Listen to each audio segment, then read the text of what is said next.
comment on analyse les choses, on peut dire voilà quelles sont les priorités, on peut dire les directions qu'il faut prendre, mais après, c'est aux politiques de prendre ses responsabilités.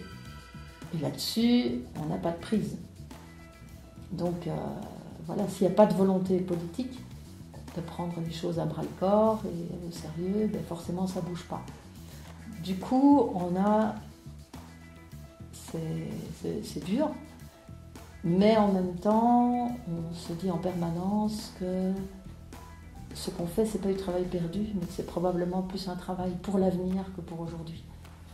Parce que tout ce travail-là, avec ses constantes, avec de toujours taper sur les mêmes clous, voilà, ça finira bien par percoler un jour. C'est vrai qu'aujourd'hui, je pense qu'il faut reconnaître qu'il y a encore beaucoup de personnes qui vivent dans la pauvreté, et surtout que l'intensité de la pauvreté n'a pas diminué.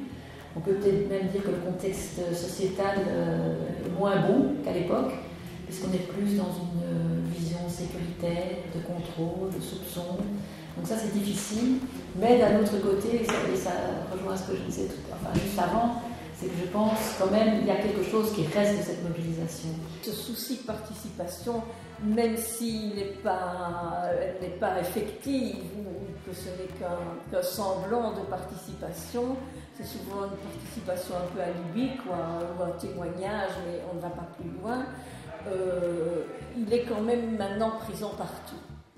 Hein, ce souci que les personnes elles-mêmes puissent participer. Et dans ce dialogue, on sent que les personnes qui y participent, eh bien, elles, voilà, il y a quelque chose qui se passe et que dans leur pratique, dans leur manière de voir, il y a certainement des choses qui bougent.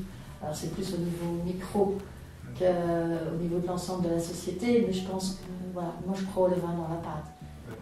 Bon, il faut des changements politiques, mais s'ils ne sont pas habités, si les structures qu'on met en place ne sont pas habitées par des gens qui se sont formés, qui ont réfléchi, qui font le choix de soutenir l'enfant qui n'apprend pas, de refuser tel et tel préjugé, d'aller vers les gens qui sont à la rue, tous ces gestes